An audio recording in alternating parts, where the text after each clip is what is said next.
जय गुरु जी। शुक्राना गुरु जी, अनंतम शुक्राना हमारे गुरु जी महाराज का। ओम नमः शिवाय। शिव जी सदा सहाय। ओम नमः शिवाय। गुरु जी सदा सहाय। शुक्राना, अनंतम शुक्राना।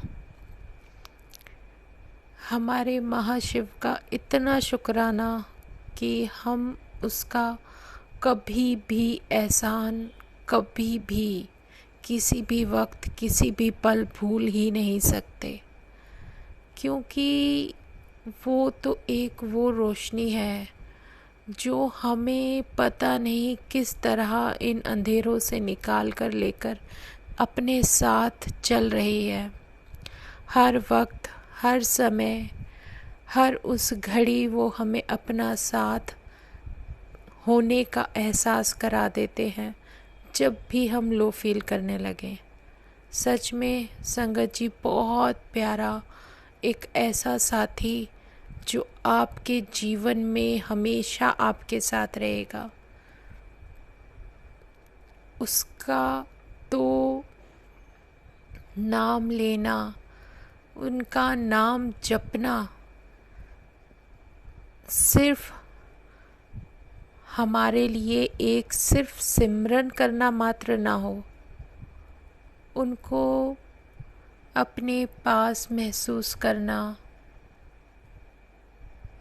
उनका नाम जपना और सिमरन करना सिर्फ एक आदत ना हो। हमारे मन के सारे सच्चे भाव उससे सिमरन के अंदर ही अपने भगवान से जुड़ जाएं, एक अरदास बनकर उनके सामने, उनके चरणों में हो,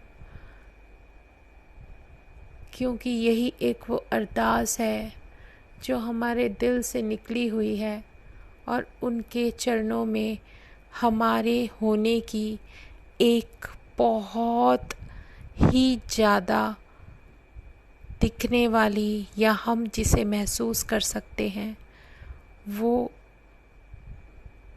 एक ऐसी प्रार्थना होती है जो हमारे गुरुजी महाराज के पास उनके साथ होने में हमें बहुत मदद करती है।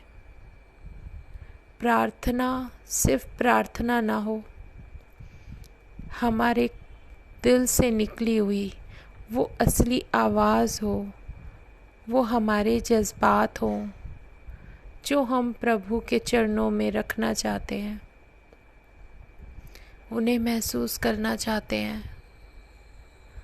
कभी कभी मन में ऐसी बातें आती हैं कि उस सामने बैठे भगवान शिव का प्यार इतना ज़्यादा है कि हर रास्ते पर चाहे कितनी भी बड़ी मुसीबत हो, कितनी बड़ी, बहुत सारे आपको दो राहें नज़र आएं, लेकिन वो एक रोशनी आपको कभी अंधेरे में फंसने नहीं देगी। वो हमें आंसर करती है, वो हमें बताती है कि तुम अकेले नहीं हो, मैं तुम्हारे साथ हूँ। और जब भी हम उन्हें पुकारते हैं तो उनका एक इतना प्यारा एहसास हमें मिल जाता है, उनकी एक डिवाइन रोशनी हमें ऐसी मिल जाती है कि हम अपने आप को कभी अकेला महसूस कर ही नहीं सकते। ये उसका प्यार ही तो है जो हमें थामे हुए है। हमें बहुत कुछ बता रहे हैं हमारे भगवान। मेरे महाशिव मेरे सामने साक्षात विराजमान है, उनके दर्शन भी मुझे मिलते रहते हैं, वो देते हैं। वो वैसे तो हमारे साथ हमेशा हर पल हमारे अंग संग है, लेकिन वो दर्शन भी अगर देते हैं तो मुझे ये एहसास दिलाने के लिए देते हैं कि तू हिम्मत नहीं हारनी, तू, मैं तेरे साथ हैगा, बिल्कुल फिक्र ना कर। कोई भी घड़ी हो, कोई भी समय हो, मैं तेरे साथ हूँ। सच में हमारे गुरुजी महाराज का जो भी हमें दर्शन होता है या वो जो भी एहसास हमें कराते हैं, हमें विज़न दिखाते हैं, वो बिल्कुल किस तरीके से हमारी जर्नी को, हमारी लाइफ को एक दिशा देता है, ये हम धीरे धीरे तब समझ पाते हैं जब हमें उस चीज़ के करने के बाद ये एहसास होता है कि ये सेवा गुरुजी ने हमें क्यों दी। कुछ तरीके उनके सबसे जुदा होते हैं, सबसे अलग होते हैं, लेकिन कहते हैं ना, जब हमारा गुरु हमारे साथ है और वो हमें कुछ आदेश दे रहे हैं, वो हमें बता रहे हैं कि तुम्हें करना क्या है, वो हमें रास्ता भी दिखाते हैं, वो हमें उन बातों को, उन सेवाओं को करने का मौका देते हैं जो हमारे जीवन को सुधारने में, हमारे जीवन को बिल्कुल एक ऐसी दिशा और ऐसा सही रास्ता देने में इतने ज़्यादा मदद करते हैं कि हम उन चीज़ों के बारे में सोचना तो दूर की बात है, कभी कल्पना ही नहीं कर सकते थे कि ये रास्ते हमारे लिए खुल जाएंगे। और आप मानो या ना मानो, लेकिन अगर किसी भी संगत को जो हमारे गुरुजी के बड़े मंदिर नहीं गई है, या अपने भोलेनाथ से जुड़े हुए हैं, या उनका मन करे एक ऐसी शक्ति को देखने का, उस शक्ति के सामने सिर झुकाने का, जो हाथ के हाथ आपका सुनना शुरू कर देते हैं, आपको उस तरीके से लेकर जाते हैं जो आप कभी सोच भी नहीं सकते, तो आप बड़े मंदिर ज़रूर जाओ। संगत जी, बड़ा मंदिर सिर्फ बड़ा मंदिर क्यों कहलाया जाता है? इस पूरी आप किसी भी जगह, किसी भी स्थान को देख लो, कहीं बड़े मंदिर के नाम से कोई मंदिर नहीं मिलेगा। इसको बड़ा मंदिर क्यों कहा गया है? जो भी मंदिर है ना, ये इस मंदिर में जो भी शक्ति है हमारे महाशिव की, वो बहुत सारी सब मिलकर एक जगह एकत्रित हुई है। हमारे महाशिव, हमारे महादेव जितने दिन भी इस मंदिर के अंदर शारीरिक रूप से विराजमान थे, जो फिज़िकल चोले के अंदर थे, आप किसी भी तरीके से समझना चाहो तो आप समझ सकते हो कि वो उस मंदिर में तप करते थे। वहाँ पर उनका एक स्थान बना हुआ है। कभी वो सोए नहीं, कभी भी रात को वो सोए नहीं। जब कभी उनसे पूछा जाता था ना कि आप सोते क्यों नहीं हो, तो हमारे महाशिव का एक ही आंसर होता था कि अगर मैं भी सो गया तो तुहाडा की होना है। मतलब तुम लोगों का काम कैसे चलेगा अगर मैं सो गया। उन्होंने हमारे लिए जो तप किए हैं ना, जो उन्होंने हमारे लिए सब कुछ किया है, वो शक्ति, वो एनर्जी, वो डिवाइन लाइट, वो सिर्फ एक फिज़िकल रूप में चोला लेकर आई, जो सिर्फ हमें ये बताने के लिए, जताने के लिए, दिखाने के लिए कि देखो भगवान धरती पर है। और अगर भगवान धरती पर है तो हर चीज़ इस दुनिया में मुमकिन है। तुम हमेशा उन चीज़ों के पीछे भागते रहते हो जो चीज़ें आपके साथ, आपका साथ शायद तभी तक देंगी जब तक आपका मोह उनमें पड़ा हुआ होता है। कई बार रिश्ते भी ऐसे होते हैं, आपका मोह उनमें बहुत होता है लेकिन वो आपके साथ नहीं होते।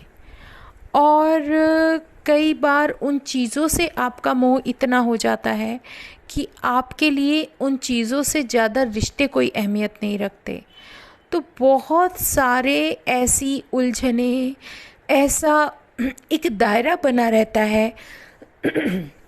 हमारे भगवान ने हमें जो सोचने समझने की शक्ति दी है, उसको हम शायद पहले नहीं समझ पाते थे, लेकिन जो भी उन्होंने अपने सत्संग जो हमें दिए जाते हैं, जो सत्संग, जो प्रैक्टिकल वो हमें दिखाते हैं, जो लेसन वो हमें हमारे जीवन से रिलेटेड सिखाते हैं, दे देते हैं, 2 पल में वो लेसन देते हैं, 2 पल में वो सीख दे जाते हैं, जिस सीख को सीखने के लिए पता नहीं हमें कितने साल व्यतीत करने पड़ते, तब जाके हम उसका एक्सपीरियंस ले पाते।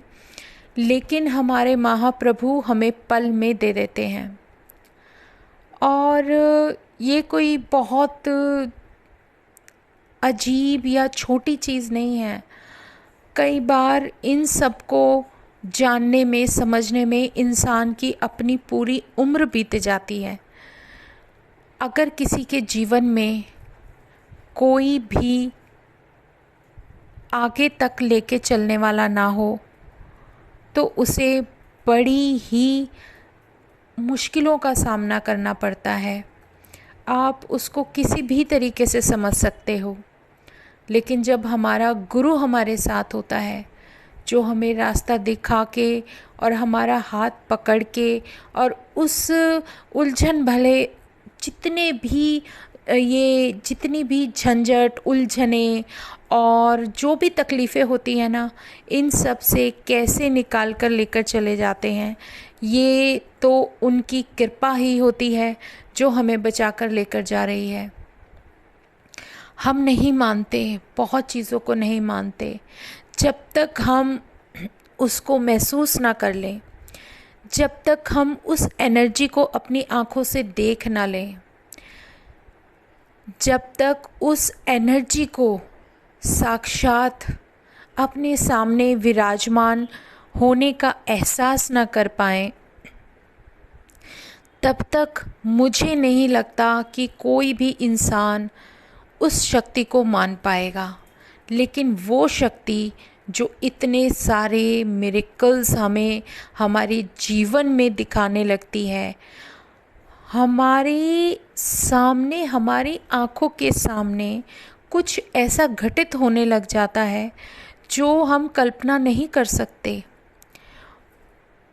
सोच तो हमारी कहाँ से शुरू होगी, कहाँ ख़त्म होगी, ये सब उस महाराज के सामने तो ज़ीरो है।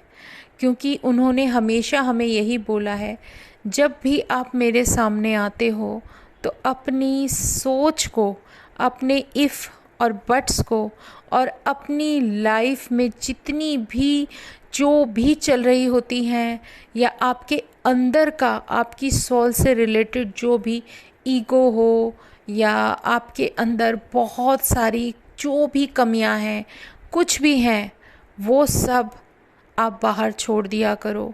और मेरे पास जब दर्शन करने आते हो तो बिल्कुल खाली मन से, उस दिल से निकलने वाली अरदास के साथ आया करो, जो अरदास हमारी सच्चे दिल की पुकार होती है और वही हमें उस प्रभु के चरणों से जोड़ती है।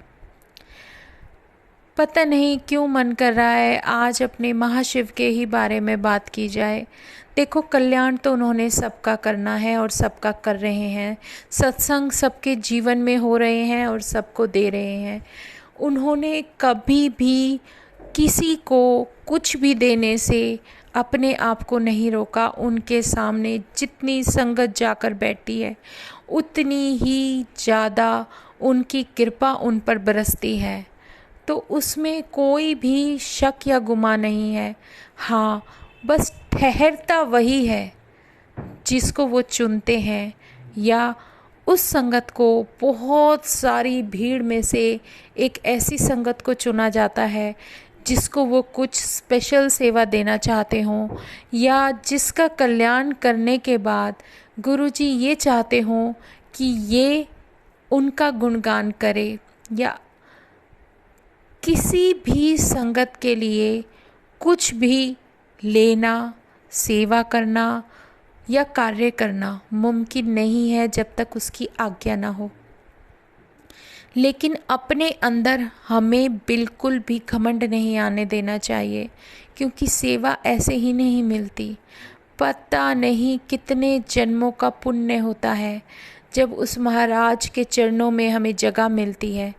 सच में ये उस महाराज हमारे महाशिव पूर्ण गुरु की कृपा है जो हम उनके चरणों में अपनी जगह बना पाए, या उन्होंने हमें वहाँ बैठने का मौका दिया। लेकिन हमें सिर्फ एक गुण अपने अंदर लाना होता है कि जितना हो सके नीमा होके रहो, जितना हो सके नीमा होके रहो, अपने आप को छोटा ही रखो। क्योंकि छोटे होने में जितनी भी हमारे कर्मों से रिलेटेड बाधाएं हमारे जीवन में आती हैं, वो सब बाधाएं हमारे जीवन को जो मुश्किल बनाती हैं वो सब हटती जाती हैं। क्योंकि छोटे होने से हम लोगों में वो ईगो नहीं रहती, जो ईगो इंसान को कुछ ना होते हुए भी बहुत ऊपर तक और बहुत ऊंचाई तक ले जाकर नीचे गिराती है। ये बहुत बड़ी हकीकत है कि अगर इंसान के अंदर बहुत ज़्यादा ईगो होना, तो वो अपने ही विचारों में अपने अंदर ही अपने लिए एक ऐसा मुकाम बना लेता है कि उसके समान उसे सामने कोई दिखाई नहीं देता, और वो जब गिरता है तो उतनी ही ऊंचाई से नीचे गिरता है, जिसमें गिरने की आवाज़ तो नहीं होती पर उसका दर्द बहुत होता है। और ये हमारे महाराज हमें बार बार सिखाने की कोशिश करते हैं कि अपने अंदर के अहंकार को बिल्कुल जला दो। मैंने शायद पहले भी आपको बताया था कि हमारे प्रभु ने अपने वचनों में कहा है, हमारे वचनों में ये कहा है कि जैसे भी आप मुझे सिमरन करते हुए जो सीढ़ी दर सीढ़ी जो भी आप चढ़ रहे हो, उसके हिसाब से जब 8वीं पौड़ी पर चढ़ते हो तो मैं नीचे से सीढ़ी खींच देता हूँ और आप बिल्कुल धरती पर आ जाते हो। वापस वहीं आप अपने आप को महसूस करोगे जहाँ से चले थे। वो इसलिए कि आपके कर्मों के हिसाब से जो भी बैलेंस क्लियर मैं कर रहा हूँ, उसको करते हुए आप कहाँ तक जाते हो, और वो सब क्लियर होने के बाद आप एक शून्य पर पहुँच जाते हो, उस शून्य पर जहाँ से नई शुरुआत होती है। और वो नई शुरुआत, वो शून्य, वो और कुछ नहीं, वो ओमकार की जगह होती है। अगर उस ओमकार के पास होने पर, उस शून्य तक होने पर, क्योंकि शून्य से शुरुआत ही ओमकार की हुई है, और अगर उस जगह पर आपके अंदर जरा सा भी अहंकार हुआ, आपके अंदर की मैं ख़त्म नहीं हुई, तो आप